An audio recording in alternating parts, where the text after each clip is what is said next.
Buenas noches, les damos la bienvenida a una emisión más de La Mesa Roja. En esta ocasión decidimos hablar sobre un tema del que hemos hablado muchas otras veces, porque creemos que es necesario colocarlo en el debate público y con ello visibilizar lo que ha ocasionado la ofensiva del último ya año y medio prácticamente que el Estado de Israel ha dirigido al pueblo gazatí. Hablar de Gaza es hablar de muchas cosas, es hablar de las contradicciones quizá más fuertes de nuestra época. El genocidio que se ha desarrollado desde octubre de 2023 ha cobrado miles de víctimas, 60,000 muertos se calculan más o menos hasta el momento, y de ellos 20,000 niños.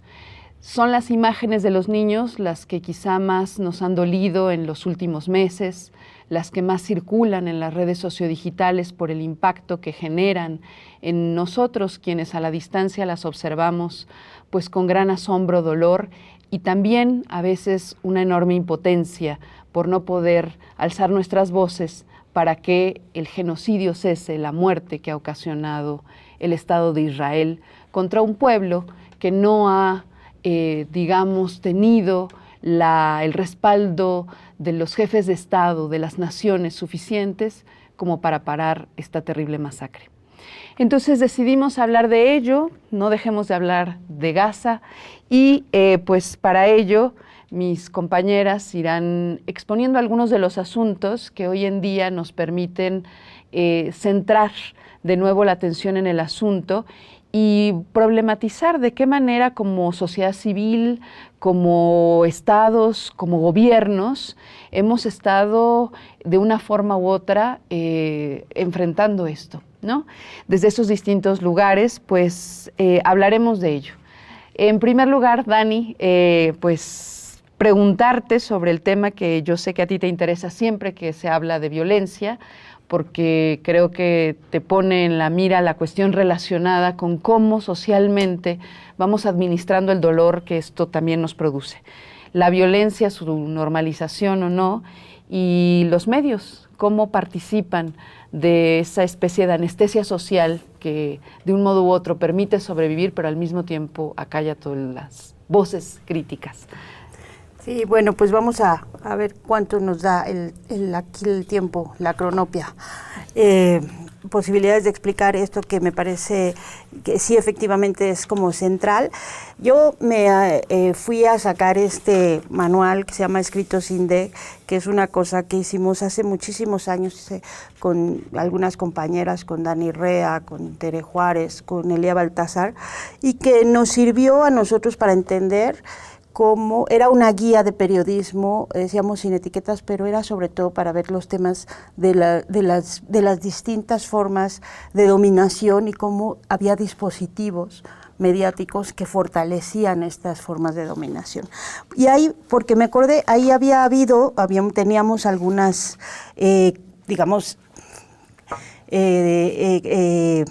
categorías para definir ciertas cosas que se hacen en los medios y que fortalecen ciertas formas de dominación de unos grupos contra otros. No voy a decirles todas, obviamente, pero voy a detenerme en dos que me parece que aplican mucho a lo que hemos estado viviendo ahora.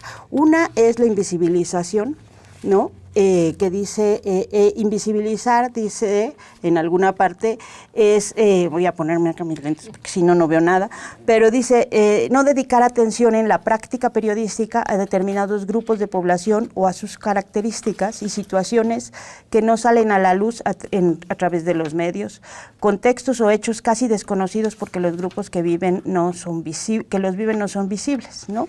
Y los medios invisibilizan a estos grupos incluso al omitir contexto de sus circunstancias cuando excepcionalmente se refieren a ellos. Voy a dedicar esto a lo mejor en la segunda parte, porque esto no sé si me va a dar tiempo ahorita, pero el otro es el de la normalización, que creo que es donde me voy a detener ahorita.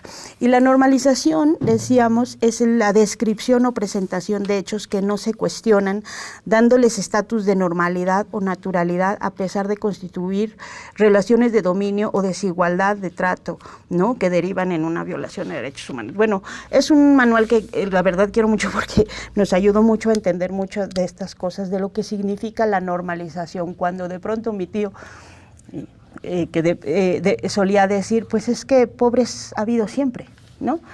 Pobres y ricos ha habido siempre. Y entonces dices, pues sí, pero eso no puede ser normal, ¿no? Pero este dispositivo y esta forma de ir normalizando lo que genera es cierto entendimiento de las cosas que hace que cuando escalan a veces ni siquiera nos damos cuenta y resulta imperceptible.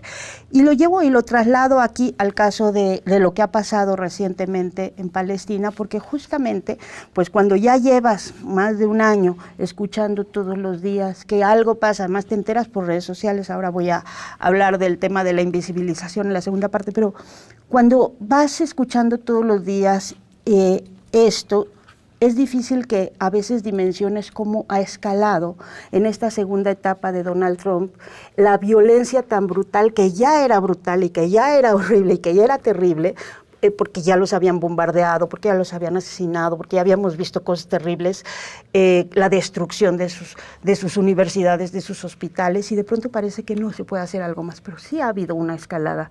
Ahora que esta semana se declaró esto que le llaman la etapa final, que así le llamó Netanyahu hace 2 días, ¿no?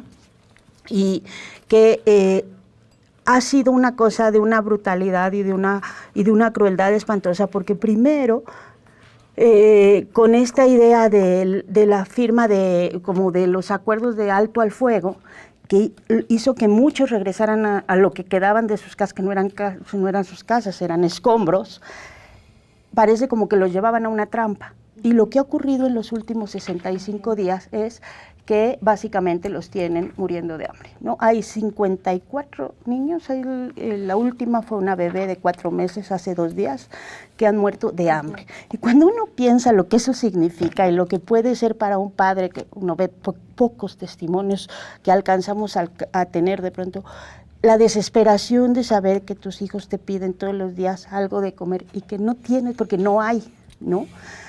Entonces, esto es una forma última para el plan que tienen final de ocupación, que no es ocupación, es asesinato, básicamente de miles de personas de esta forma tan terrible. Que es lo mismo también que pasó y que ha pasado con el asunto del 18 de marzo, tengo aquí anotado, Israel cerró la entrada de ayuda humanitaria, que ha sido un bloqueo permanente, pero que ha habido agencias, instituciones que han logrado entrar, pero de pronto ya no. Porque es este asunto, han muerto de deshidratación y de falta de comida, ¿no? Porque es lo que están generando, la ONU definía que hay por lo menos 1 millón de niños que están teniendo hambre todos los días, ¿no? O sea, es una hambruna provocada en esta trampa. Y ahí me voy a quedar, voy a seguir al ratito porque se me acabaron mis 5 minutos, pero ahorita seguimos con esto y lo que significa pues esta normalización y esta escalada. Sí, pues en ese mismo sentido, una constante violación de los derechos humanos. Se calculan más o menos 2 millones de personas en desplazamiento. Este asunto también de la hambruna, que a lo que evidentemente conduce es a acabar no con Hamás, sino con el pueblo palestino. Sobre eso, Gaby, pensar en, ¿hay responsables o no hay responsables también del modo en el que recibimos lo que está sucediendo en Palestina y lo que le está sucediendo al pueblo palestino y particularmente a Gaza? ¿Qué dirías tú?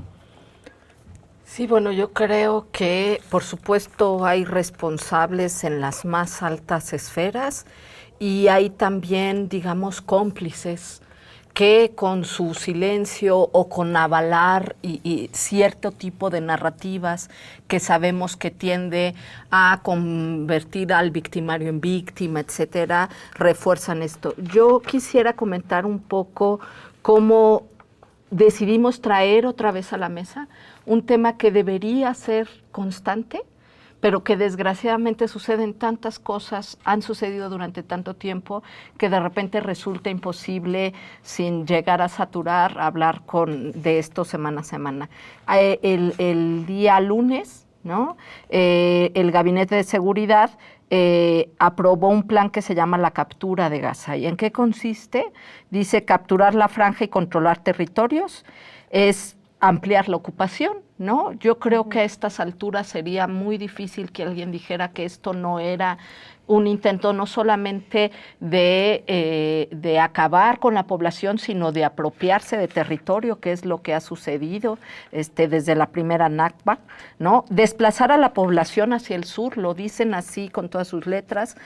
Dicen realizar ataques contundentes contra Hamás, ¿no? Y ahí, por ejemplo, tenemos los ataques que han hecho a embarcaciones que han tratado de abrir un corredor humanitario, ¿no? Y ellos dicen, el plan duraría meses y la idea es tomar zonas adicionales de Gaza. Un funcionario, todavía uno dice, ¿será ya la desfachatez absoluta, la falta de humanidad absoluta cuando dice, si jamás entiende que vamos en serio? Yo no sé quién ha pensado desde este año y medio que no van en serio cuando han destruido todo el territorio, ¿no? Y este es un asunto terrible por lo perverso, distribuir la ayuda humanitaria con compañías privadas que controlaría el mismo Israel, ¿no? Ahí, por supuesto, la ONU está diciendo esta es una táctica militar de presión, ¿no? Que contraviene principios humanitarios, porque hace que los civiles vayan a zonas militares, porque los ponen en zonas cada vez más alejadas para irlos desplazando cada vez más, ¿no? Y afianza el desplazamiento. Hay que recordar que, como decía Dani, Israel cortó suministro de alimentos y medicinas desde el 2 de marzo, es decir, 2 meses sin dejar llegar ni siquiera agua. Es una táctica de guerra por medio de enfermedades, ¿no? Porque no dejan llegar vacunas, no dejan llegar medicamentos, y por medio del hambre y de la sed. O sea, yo creo que queda poco de que se pueda defender en estas cuestiones que cada vez son más explícitas y que van en avanzada. ¿Qué es lo que pasa? Que ha habido voces que han decidido apoyar a Israel, aunque hay que decir que contra este plan algunas notas dicen que el 70% de la población estaría en contra de estas medidas ya, porque además no se ve que eso vaya a servir para liberar a los rehenes que todavía tiene Hamás, pero sí nos pone en la agenda quienes avalan, ¿no? Ya sea con esta táctica ya muy conocida y que los especialistas han hablado de hablar del holocausto judío para, digamos, como justificar el genocidio israelí, y que tiene todo un movimiento en contra de poblaciones judías que dicen no en mi nombre, ¿no? Y, por supuesto, voces que han decidido lanzar, digamos, o amplificar todo esto que se llama la islamofobia. Hay un artículo, y que seguramente en la segunda parte hablaré más de él, de Alejandro Vadillo, que se llama A propósito del caso de voces que de repente deciden amplificar el discurso del gobierno de Israel, Margot Glantz y la UNAM, a propósito de algo que sucedió con esta escritora. Pero podemos hablar también, lo dejaré para la segunda parte, de otras personalidades, ¿no? Por ejemplo, podemos hablar del caso de Rachel Zegler y Gal Gadot, ¿no? Estas dos actrices de la película de Blancanieves, una de origen israelí que ha hecho el servicio militar, otra que se ha manifestado por Palestina, y cómo se han hecho críticas a la posición de Zegler, ¿no? Por apoyar al pueblo palestino. Hablaré de eso en la segunda parte. Sí, digamos que a esto se le suma toda esta supuesta división social que nos hace creer o instala también un discurso en el que si uno pone la mira en el crimen de lesa humanidad que se está cometiendo contra el pueblo palestino, es porque entonces al mismo tiempo se es necesariamente antijudío, ¿no? Es una narrativa que está intentando polarizar a la sociedad civil y enfrentando, ¿no?, una realidad con un discurso que, Ingrid, tiene mucho más de instalar entre la población de las distintas naciones del mundo algo más que lo que podríamos suponer tiene un fundamento de otro orden, ¿no? ¿Qué es lo que está pasando en realidad? ¿Qué podríamos decir que en el fondo se procura con todo esto? A empezar aquí la cronopia.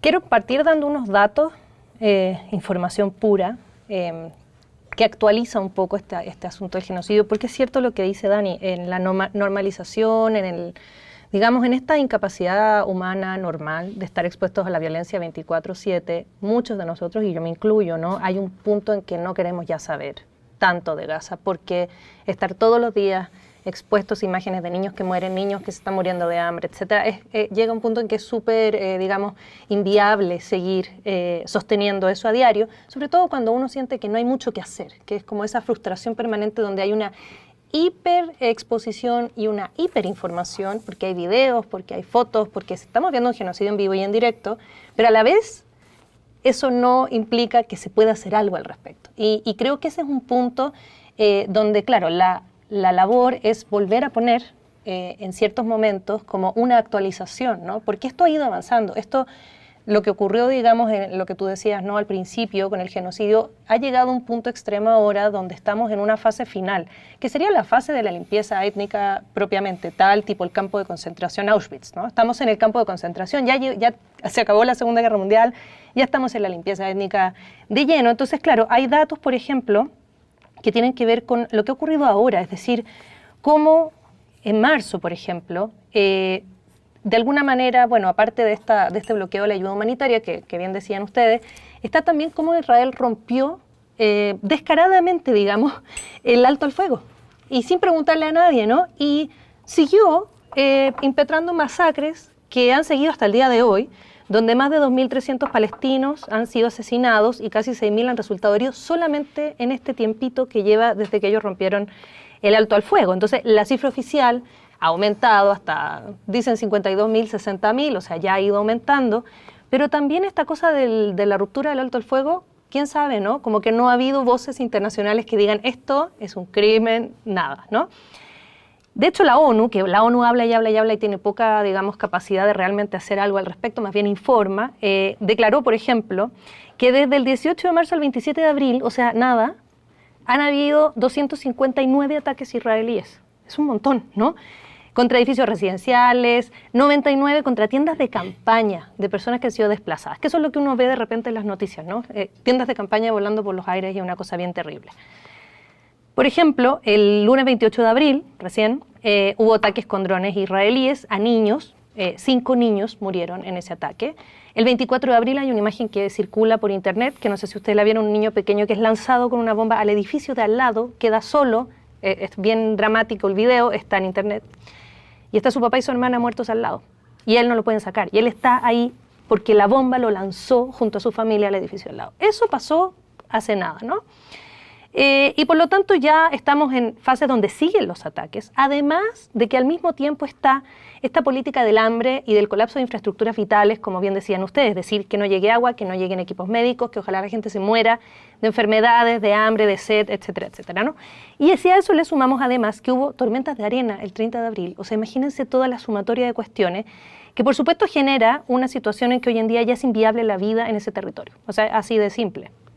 De hecho, por ejemplo, la World Food Program, de programas de alimentación, declaró ahora el 27 de abril que todas las reservas de alimentos se agotaron y que por lo tanto se cerraron panaderías y se ha dejado sin acceso al pan a casi toda la población de Gaza.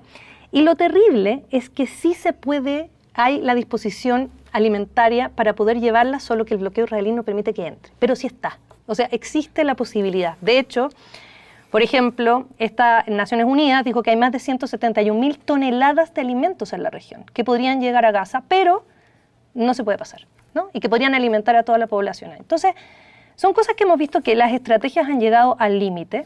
Y yo quería citar a propósito, a ver si alcanzo un poquito, ¿no? Este texto, bueno, es un texto hablado en realidad de Laura Arroyo, en el tablero en que ella habla de las palabras y dice, porque el lenguaje describe el mundo, el lenguaje transforma el mundo, la forma en cómo ponemos las palabras y qué palabras usamos transforma la realidad, eso es cierto. Decir genocidio y decir guerra son cosas muy diferentes. Y un poco ella dice, el lenguaje es una herramienta de poder y por lo tanto podemos usarlo, o sea, viéndolo como desde qué se puede hacer, ¿no? Para efectivamente, para la verdad y la justicia, es un arma democratizadora cuando se utiliza bien, cuando se utiliza como se tiene que utilizar. Entonces la pregunta es, ¿cómo es posible que hayan periodistas que todavía sigan usando la palabra guerra para una situación que es un exterminio social, ¿no? Lo voy a dejar ahí, lo voy a retomar, pero un poco tiene que ver con eso. Bien, dice Ingrid, un exterminio social, pero que al mismo tiempo no podría existir si no va acompañado de una represión sistemática que se da en el territorio palestino, pero también fuera del territorio palestino, ¿no? No podemos imaginar toda esta historia si no fuera por el apoyo constante, consistente y por supuesto consciente de las grandes potencias mundiales, de sus líderes. Y esto pasa por la represión también. ¿Qué nos dices sobre esto, Tere? Híjole, me costó muchísimo trabajo preparar lo que quería decir hoy, porque un poco como mi desafío era cómo intentar superar este recuento de atrocidades a las que nos convoca Palestina constantemente, ¿no? Y que hasta es medio inmovilizante de pronto. Y agradezco mucho no le hallaba y entonces le llamé a dos queridísimos amigos y colegas, Clara Ferri y César Pineda, ambos académicos participantes del colectivo Académicos por Palestina y contra el Genocidio, y me dieron muchas luces que espero poder compartir con la genialidad con la que me la dijeron ellos. Por un lado, recuperando esta idea de Angela Davis, que textualmente dijo hace poco que Palestina es realmente el centro del mundo hoy día, ¿no? Y recupero esto como para pensarlo desde dos ángulos. Uno, porque lo que está suscitando en muchas latitudes Palestina y la complicidad de los líderes mundiales con el genocidio es el centro de la dinámica despiadada de este sistema de genocidio y ocupación que enfrentamos. Pero también es el centro del mundo porque alrededor de Palestina y la resistencia del pueblo palestino han sucedido cosas bien interesantes que de pronto en la desesperanza, en la desazón y en la atrocidad ya no alcanzamos a ver, ¿no? Entonces como que quiero intentar espejear estos dos centros que son hoy día Palestina. Allá arriba, pues el centro de la degradación de las democracias occidentales, ¿no? Lo que ha suscitado esta etapa del genocidio que se remonta a mediados del siglo XX, pero que ahorita tiene un clímax que incluso ha llegado a tener el costo, parece asumido por muchas sociedades del norte global, de la degradación de la propia calidad de sus democracias, ¿no? Hay iniciativas en Estados Unidos, bueno, no solo los intentos de la administración Trump por expulsar a extranjeros con green card que han participado en las movilizaciones pro-Palestina, pero incluso hay una iniciativa de ley en Estados Unidos que también tuvo éxito en Alemania, que declara las iniciativas de boicot como antisemitismo y lo persiguen penalmente, ¿no? Con condenas en prisión, con multas enormes. Hay un hilo muy puntual de un recuento de agravios que hizo César Pineda hace unos días en Twitter, en donde caso por caso va planteando cómo han sido deportados, expulsados, detenidos, incluso secuestrados, activistas de distintos orígenes, profesores académicos expulsados de sus universidades e incluso las estructuras universitarias de prestigiosísimas universidades gringas han estado bajo amenaza y bajo castigo presupuestal. César compartía unos datos que me parecieron impresionantes, ¿no? Donald Trump congeló fondos por más de $1,000 millones a la Universidad de Cornell en Nueva York, 790 millones a la de Northwestern en Chicago, 9,000 millones a Columbia, Pensilvania y Harvard, o sea, esa costa este universitaria súper hegemónica en muchos campos, ha sufrido el castigo presupuestal bajo la acusación de que no ha sancionado de manera suficiente a los estudiantes que protestan por Palestina o que ha cedido a las presiones de organizaciones estudiantiles y académicas para sumarse al boicot, al que apenas ayer, por ejemplo, se sumió ahora la Universidad de San Francisco. Entonces, eso por hablar de Estados Unidos, ¿no? Pero si volteamos la cara a Europa y arriba, pues en la Europa de arriba, pues el reino de la hipocresía, ¿no?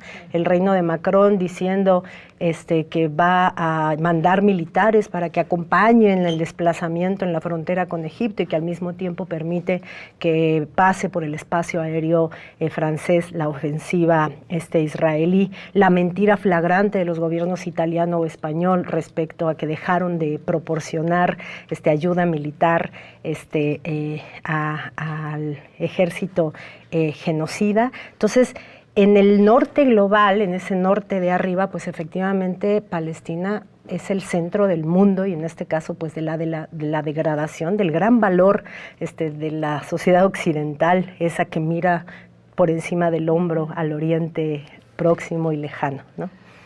Pues con esto nos quedamos con una derecha que gobierna el mundo. Vamos a una pausa y volvemos a la Mesa Roja.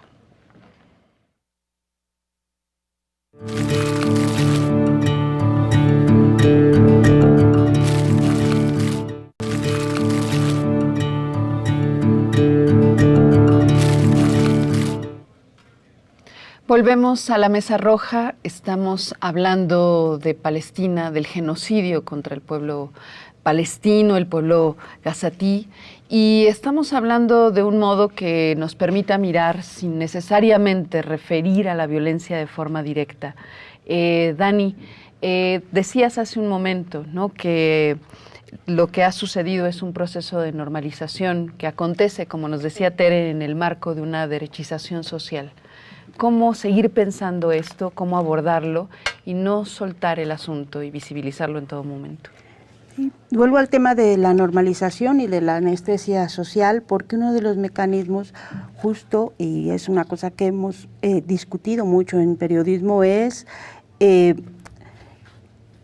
a veces tratando de ayudar, pero es esta reproducción del dolor, y solo del dolor, sin explicaciones y sin contexto. Y sin contexto de explicarte cuáles son todas las redes, quiénes son los grupos que están apoyando, por qué están apoyando, cuál es la historia, cuáles son los intereses que hay detrás de esa zona. Entonces, cuando solo estás reproduciendo y reproduciendo y reproduciendo el dolor, pues evidentemente la sociedad, si no tiene una explicación de eso y no puede hacer nada, pues evidentemente generas una parálisis y una anestesia. No puedo hacer nada con eso y lo mantengo a un lado, ¿no? Por ejemplo, y hablando de la normalización y de la escalada, que platicábamos ahora y hace unos días del tema del barco que fue atacado, de la flotilla de la Libertad, tempestad en las aguas de Malta. Ese barco es el número 36 que intenta en los últimos 16, 15 años llegar. Han llegado de esos 36 solo 5. Pero casi todos los barcos que no han llegado, con la excepción del primero, que fue en 2010, casi todos han sido detenidos por distintos mecanismos de burocracia de los estados, ¿no? No había ocurrido algo como lo que ocurrió ahora, que fue aeronaves de Israel entrando a territorio europeo a atacar un barco de aguas internacionales que está en territorio europeo. Eso es una escalada de lo que había pasado y cómo los detenían. Entonces, ese tipo de cosas ya uno ya no las registra, porque ya estás acostumbrado, o sea, porque ya tu cerebro, y así está funcionando con estos mecanismos de normalización, ya no registras estos momentos que son una cosa que dices, eso no había ocurrido con estas dimensiones. Lo juntas con lo de la hambruna, lo juntas con una serie de cosas. Y luego viene la invisibilización, que era el otro de los que les decía, que es, si tú haces el registro de cuántos periódicos, por ejemplo, en México, llevaron en su portada el tema, el mensaje del gobierno de Israel, de decir, esta es la avanzada final, ¿no? Este es nuestro mensaje ya de que vamos a ocupar y que tienen 3 opciones los gazatíes, 3. Es morirse, si quieren morir porque ya quieren regresar y no se quieren salir. El exilio voluntario, que es un término que uno dice, ¿qué es eso? Exilio voluntario, eso no existe, ¿no? O el apartheid, como en Cisjordania, que eso a nosotros nos recuerda a estas máximas de los caciques priistas de hace 50 años, que eran esto de entierro, ¿qué prefieres, no? Encierro, destierro o encierro, ¿no? ¿O cómo era? Entierro, ¿sí? Destierro o entierro. Exactamente, esas, ¿no? Entonces, porque son 3 opciones que ninguna es opción y que ninguna tendría que ser para nadie. Pero tú revisas los medios en México y los medios en general en América Latina y son 1, 2 quizá los que se atreven a presentarlo, no digas en la portada, o sea, a presentarlo. Y el resto de los medios como si eso no hubiera ocurrido.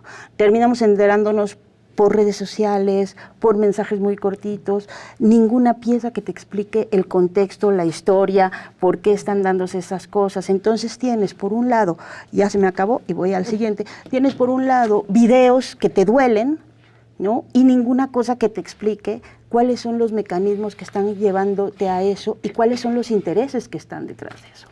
En ese mismo sentido, esa anestesia social está en el marco de una serie de discusiones en las que hay agentes que sin ningún reparo pueden seguir negando el genocidio y se creen impunes ante esa negación, Gaby. Sí, justo volviendo al tema de cómo participa gente que a lo mejor no tiene el poder que tienen estos que gobiernan el mundo, pero que su voz sí podría tener o que tiene un peso en un sentido o en otro de cómo la gente puede interpretar y cómo puede movilizarse o no con lo que está sucediendo.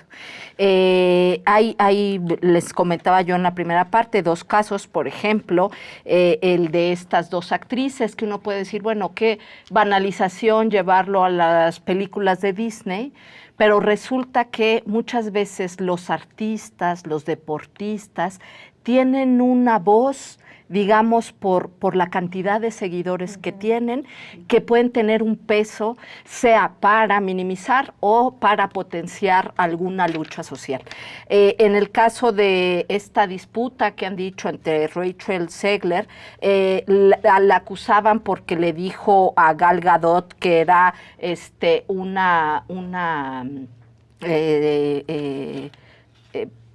¿cómo se llama? Reina de belleza profesional. Y entonces decían, ay, la desprecia porque es actriz. Y ponían en el ojo esa cuestión otra vez en el, ay, mira cómo es antisemita, le está diciendo algo horrible, cuando Gal Gadot es abiertamente sionista y apoya al gobierno de Netanyahu, porque incluso ha pasado, como todas las mujeres en Israel, ha sido militar y ha hecho el servicio militar. El otro caso que fue muy sonado fue el de Margot Glantz, que hizo una conferencia en la UNAM, en el Centro de Enseñanza de Lenguas para Extranjeros, y hubo una manifestación ahí que le recordó lo del genocidio. ¿Qué fue lo que ocultaron los medios? Que Margot Glantz en sus redes sociales compartía a la vez de mensajes del Holocausto, etcétera, es decir, esta instrumentalización, también discursos islamófobos, ¿no? Diciendo es una religión violenta, etcétera. Eso se invisibiliza y entonces se alude a la libertad de expresión de se está cancelando porque no le dejan decir. Hay dos cosas que Alejandro Vadillo en este artículo en Revista Común nos dice. Una, que Margot Glantz tiene todos los foros, tiene todo el poder de la élite intelectual y este grupo, en cambio, se arriesga incluso a represalias en sus espacios académicos por la gente que apoya al grupo de Margot Glantz y a Israel. Y además no son equivalentes el poder de este grupo con el poder de ella. Y otra cosa que yo quiero señalar, que lo he dicho siempre, que la libertad de expresión no quiere decir que todo lo que uno tenga que decir es válido. Los discursos de odio, los discursos que apoyan un genocidio no son válidos y no son libertad de expresión. Así es, Ingrid. ¿Qué más decir, digamos, de estos agentes que, por otra parte, siguen haciendo esta asociación? Si uno está con el pueblo palestino, entonces eres antisemita. ¿De qué? ¿Es signo de qué cosa también? La disputa por las narrativas, ¿no? Y lo que hablaba del lenguaje, retomando a Laura Arroyo, el lenguaje crea realidad y las palabras son muy importantes en este caso de este tipo de eventos históricos. Muy distinto es decir genocidio y decir guerra, porque cuando dices guerra supones que hay dos ejércitos, ¿no? Acá no hay ejército, acá es un ejército contra un pueblo desarmado. Entonces, esa utilización mañosa de la palabra guerra, porque todos sabemos cuál es el significado, tiene que ver con toda esta guerra de narrativas que hemos tenido en todo este tiempo, donde hay muchas cosas, aparte de lo que dice Gaby, es decir, o sea, cómo sitúan un falso punto de origen, por ejemplo. Dicen, todo partió aquí el 7 de octubre del 2023. O sea, para atrás no pasó nada. Como si no, en junio del 1967, no hubieran habido confiscación de tierras, asentamiento ilegal, privación de posesiones para el pueblo palestino, hace 58 años. Pero está este juego de situarlo ahora. ¿Y situarlo dónde? En el ataque de Hamas. Porque eso permite justificar esta narrativa de la guerra, ¿no? Acá hay un grupo terrorista. Israel viene usando esa narrativa que un poco tiene que ver con esto que explicita hace un par de días el Gabinete de Seguridad israelí. Ellos hablan de capturar, usan la palabra capturar, que significa asesinar en realidad. Pero ellos hablan de capturar, o sea, ocupación, ¿no? Y simplemente es permanecer en ese territorio, que también implicaría una extinción, ¿no?, de un pueblo completo. Y por eso las palabras son tan importantes, porque está el juego todo el tiempo de decir cosas que significan otra. Por ejemplo, esto de la ayuda humanitaria. Ellos dicen en este nuevo comunicado que va a haber ayuda humanitaria de empresas privadas. O sea, fíjense la crueldad de lo que implica. Te doy por una parte y te mato por la otra. O sea, yo voy a ser quien te ayude y yo voy a ser quien te mate al mismo tiempo. O sea, ese doble juego que ha traído Israel todo el tiempo, y por lo tanto, claro, no es que necesitemos nuevas palabras para definir esto, sino que lo que necesitamos, dice Laura, es contundencia de las que ya tenemos para describir la verdad de lo que está pasando, ¿no? Y aun cuando haya acallamiento o disciplinamiento, lo que hablaba Tere, ¿no? Esto de que la gente que está en las universidades la expulsan de Estados Unidos, les quitan los fondos, o sea, sí hay un acallamiento muy, muy, muy fuerte. Es necesario hablar con esa contundencia. No son tiempos, dice ella, para someterse al mandato de quienes usan las palabras para neutralizar la indignación, sino que son tiempos para politizar el dolor colectivo, ¿no? Es decir, la rabia colectiva, la indignación colectiva, porque si no hacemos eso, pues ya no queda nada que hacer. O sea, eso es lo que nos plantea, ¿no? Y entonces, ¿cuál sería el punto de partida? Las palabras, es decir, contar las historias desde el periodismo, desde el foro que sea, o sea, cualquiera que trabaje, digamos, con las palabras, contar las historias con las palabras adecuadas, el masacre, limpieza étnica, genocidio, ocupación, colonialismo, ¿no? Como tiene que ser hablado, porque de lo contrario seguimos en este juego abstracto, ¿no? De cómo se tergiversa la información. Entonces ella habla de, bueno, ¿cómo se está contando? Hay que fijarse en los medios, cómo lo cuentan, qué palabras usan, y cómo estamos describiendo el fenómeno. Llamemos genocidio al genocidio, represión a la represión y colonialismo a lo que lo es. Tere. Sí, y resistencia a la resistencia. Entonces voy a intentar como poner el otro sentido en el que Palestina es el centro del mundo, porque tiene que ver con cómo desde los pueblos están pasando cosas, que en una de esas nos ponen la clave de hacia dónde avanzar, ¿no? Hace rato César Pineda me decía, en un mundo ideal, estaríamos ahorita todas las universidades del mundo en un nuevo internacionalismo al que nos convoca el hecho de que uno de los de efectos más perversos del genocidio en Occidente ha sido la cancelación de libertades democráticas en nuestros espacios académicos. Entonces, en un mundo ideal estaríamos ahorita todos movilizados. Y eso me recordó un pasaje muy bonito de un texto de Angela Davis, un ensayo que recupera de un discurso que dio, que está compilado en un libro buenísimo que está disponible en red, que se llama La libertad es una batalla constante, Ferguson, Palestina y los cimientos de un movimiento.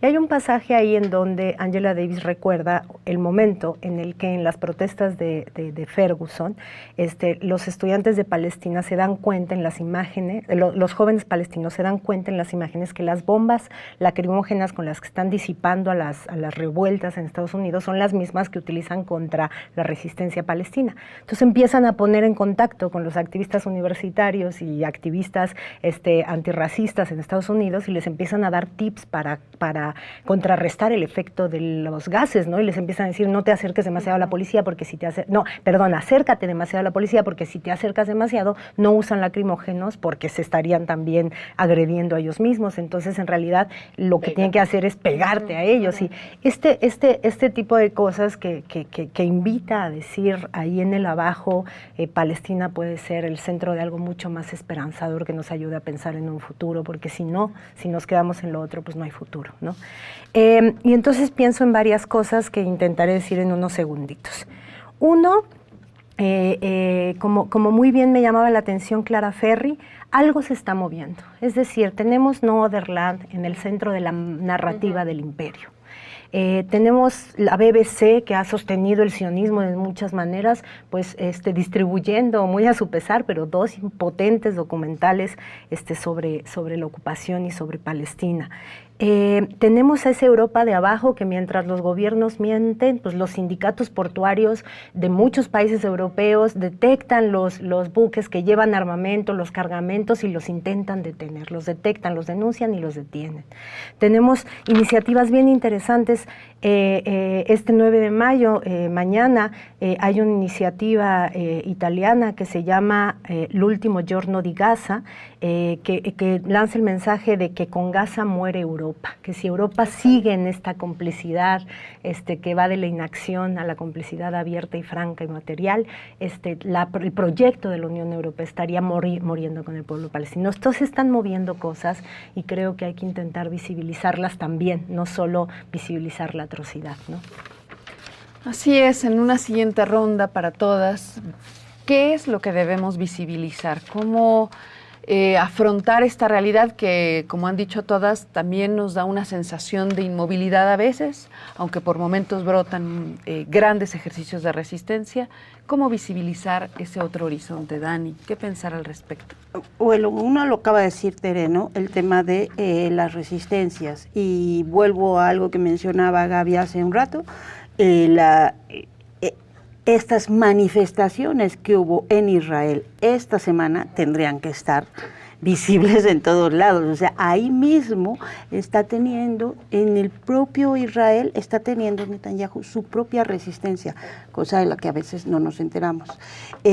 Por supuesto, la historia previa, la historia de todas estas décadas de ocupación, los intereses que sí hay, es que hay que ponerle racionalidad al dolor. Lo que decía Ingrid de politizar, ¿no? De ponerle política al dolor, es decir, no nada más quedarnos con esa sensación que nos conmueve y nos duele profundamente de las imágenes, que son a veces muy poderosas, y de todas las cifras de la tragedia, sino ponerle contenido que nos ayude a entender exactamente por qué está ocurriendo lo que está ocurriendo. Yo creo que hay sitios, medios, el texto que acabas de mencionar también de Alejandro Vadillo en Revista Común, lo que publica muchas veces Jacobin, lo que publica Diario Red, Canal Red, Al Jazeera, ¿no? O sea, hay ciertos medios que sí que han estado poniendo el foco sistemáticamente en tratar de explicarnos de eso, y hay que tratar, y hay muchos académicos, por supuesto, los académicos por Palestina, que han estado como tratando de dar estos contextos, pero esos no están en las portadas, no están en la primera plana de la gran industria mediática, ¿no? Hay que estarlos de pronto cachando, y creo que esa es la parte que sí nos faltaría a nosotros tratar de reclamar y exigir, ¿no? Como audiencias, decir, ¿dónde está esta información? ¿Dónde está la información de los sindicatos? ¿Dónde está la información de las resistencias? A los medios que consumimos, ¿no? O sea, es decir, necesitamos que eso también lo estén contando, porque eso permite hacer presión sobre los gobiernos, y eso es, o sea, por supuesto, es un factor fundamental para que los gobiernos también tengan otras posiciones. Gaby, ¿tú qué sumarías a esto? ¿Qué es lo que hay que visibilizar? Bueno, yo creo que tenemos que contrarrestar esta narrativa, como yo decía, que hace al victimario víctima, ¿no? O sea, siempre decir, ay, le estás atacando por no sé qué, cuando una actriz dice, tenemos que liberar Palestina, y se le ataca porque le dijo belleza a la otra, o sea, esas cosas absurdas, o lo de Margot Glantz diciendo, se ataca la libertad de expresión, o los que firmaron en contra del Colmex diciendo, cómo se acalla el pensamiento crítico. Bueno, en decir, no todas las posiciones son válidas. La libertad de expresión no es un paraguas para diseminar odio, diseminar discursos de limpieza étnica, etcétera. Hay, por supuesto, recomendar este texto de Alejandro Vadillo. Hay otro texto de César Pineda en Diario Red, muy bueno también sobre el caso de Margot Glantz, pero que le invita a reflexionar sobre la potencia de la participación, porque hay veces que eso es lo que queda, la cuestión individual, ¿no? Se ha demostrado cómo estos movimientos de BDS, ¿no? Boicot, desinversión, sanciones, han logrado cosas, ¿no? En pequeño. Y justo en la conferencia, si uno la ve, Margot Glantz alude a un documental que está en Netflix, que se llama El Testigo, de Jesús Abad Colorado, este fotógrafo colombiano, que nos da una idea de cómo también narrar las tragedias en imágenes. Lo recomiendo muchísimo porque, por supuesto, él dice, yo voy a estar ahí donde están los que sufren y demás, pero no necesariamente lo voy a mostrar en toda su crudeza, y no por eso voy a dejar de narrar, ¿no? Lo que está sucediendo. Lo hizo con el Cristo de una explosión que hubo en un pueblo en Colombia. Y, por ejemplo, en estos días hicieron una intervención, ¿no? Del coche en el que murió la niña palestina de 6 años, Hind Rahab, que le dieron 335 disparos cuando intentaba salir de Gaza. Y hicieron una intervención en la vía pública, haciendo una reproducción y contando todos los balazos. Yo creo que esos, sin mostrar la violencia, tienen una potencia enorme. ¿De qué más debemos hablar, Ingrid? De esto mismo, pero es cierto, es cómo narrar, porque ahí la pregunta es el número solo. La imagen única, sin contexto, sin un marco para entender, ¿sirve realmente? Esa es la gran pregunta. O más bien es lo contrario, genera inmovilización, ¿no? O sea, genera este terror, porque no hay palabras para describir un poco lo que a veces uno siente de que no hay palabras que puedan describir lo que uno está viendo. Entonces hay que ponerle las palabras porque hay que politizar eso que está ahí, porque sí hay mucha información diseminada. Y yo creo que ejercicios muy efectivos siempre están de la mano a veces del arte, más que de los textos de la realidad. A veces el arte y su simbolismo llega mucho más allá. O sea, lo que dice Gaby digamos, esto de una intervención que yo también la vi, me pareció muy efectiva, porque es más allá de la niña muerta. No, es el carro y son los disparos, pero es una intervención, digamos, artística, ¿no? Y un poco lo que ocurre a veces con ciertas películas, que no te muestra la violencia y que te muestra los efectos. Y, por ejemplo, No Borderland, que fue el documental que si no lo ha visto en su casa, véalo, porque está ahí además disponible y gratuito en todos lados, es un documental muy inteligente, porque a la larga no te está mostrando ni siquiera el genocidio de ahora, te está mostrando una problemática que es anterior, que es esto de la colonización, digamos, estos ejercicios coloniales de ir y quitarle la casa a alguien, pero está contado de un modo artístico en el sentido de que tú no ves, digamos, o sea, incluso la secuencia de las cosas que van ocurriendo está saltada, hay tomas diferentes, entonces te produce un efecto que es mucho más fuerte o más reflexivo, pongámosle, que si yo solamente te digo, hay 30.000 casas que pasó tal y cual, ¿no? Entonces, creo que el arte siempre nos permite eso, y en el caso del periodismo, el periodismo que narra y que explica. Quiero recomendar un texto que traemos hoy, de Lautaro Rivara, que se llama Israel, Palestina y los dos estados, Estado colonial y Estado de sitio, que está en Diario Red.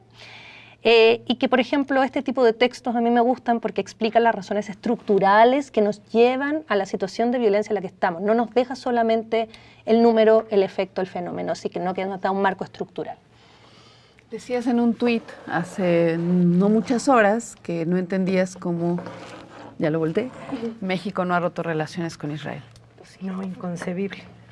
Inconcebible porque ahí hasta el Papa Francisco le quedó progre a nuestro gobierno progre.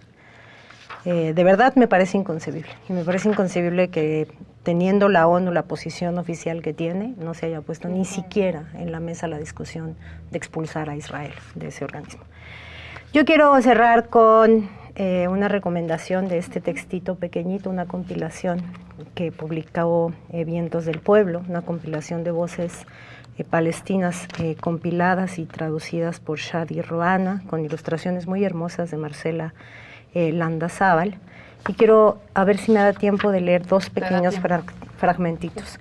El primero es de Hiba Abunada, una poeta, cuentista y novelista que murió durante un bombardeo israelí junto a toda su familia el 20 de octubre del 2023 en su casa al sur de la Franja de Gaza.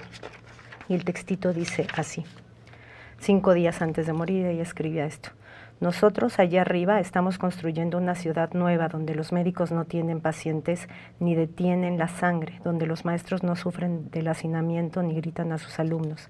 Hay familias sin dolor y sin tristeza y periodistas que transmiten el paraíso. Hay poetas que escriben sobre el amor eterno. Todos son de Gaza, todos, en el paraíso que se está formando, la nueva Gaza. Ese es el paraíso que se está formando, la nueva Gaza, que existe sin ningún bloqueo. Y este segundo es de, seguro lo digo mal, Nur al-Din Hayay, profesor, novelista y dramaturgo, que murió a causa de otro bombardeo israelí en su departamento en el oriente de la ciudad de Gaza el 3 de diciembre de 2023. Esto lo escribió el 29 de octubre. Me llamo Nur al-Din Hayay, soy escritor palestino, tengo 27 años y muchos sueños. No soy un número y me opongo a que anuncien mi muerte en una noticia pasajera, sin mención de cuánto amé la vida, la felicidad, la libertad, la risa de los niños, el mar, el café, la escritura, Fairuz y todo lo alegre. Uno de mis sueños es que mis libros y escritos viajen por el mundo. A mi pluma le crezcan alas para no ser detenida por pasaportes ni sin sellos o por una visa negada. Otro sueño, tener una familia pequeña, un hijo que se parezca a mí para arrullar y contarle un cuento antes de dormir. Mi sueño más grande, que en mi país vivamos en paz, que las risas de los niños nos alumbren antes que el sol, que en cada lugar donde calle una bomba plantemos una rosa, que sobre cada pared derrumbada pintemos la libertad y que la guerra nos deje en paz para que podamos vivir nuestra vida por última y sola vez. Y ya. La poesía quizá es el lenguaje, quizá el único, o el arte de los pocos lenguajes que pueden permitirnos aproximarnos al horror. Decía un gran director judío, Claude Lanzmann, que el holocausto y el horror del holocausto era irrepresentable, pero que el arte algo nos podía enseñar. Y el horror de lo que pasa en Gaza y lo que están haciendo con el pueblo palestino, quizás solo se pueda hablar desde la distancia en lenguaje del arte. Creo que todas coincidimos en que el punto es no dejar de hablar de Palestina, no permitir que los líderes mundiales, que los medios de comunicación, que quienes están empecinados en instalar otra narrativa, nos anestesien y nos impidan que todos y cada uno nos involucremos con lo que está pasando con el pueblo palestino. Es la derrota de las democracias europeas, pero también si no empujamos a nuestros gobiernos a que hagan otras cosas, también es la derrota de todos y cada uno de nosotros. Entonces, bueno, pues retomo de todas y cada una con estos segundos que me quedan a la mano, las ideas que nos llevan a proponerles lecturas, autores y a tomar en nuestros horizontes más inmediatos, difundir lo que sigue pasando en Palestina, en las aulas, en las calles, en los medios de comunicación, para que desde ese lugar nosotras también y cada uno de nosotros podamos incidir en alguna posibilidad de cambiar lo que está sucediendo. Pues les agradezco a mis compañeras que en un tema tan sensible siempre lo hagan con enorme inteligencia. Es una emisión más de La Mesa Roja. Estamos acá como cada semana y intentando visibilizar lo que a nosotras nos parece de interés y creemos que debe estar ahí. Muchísimas gracias por acompañarnos.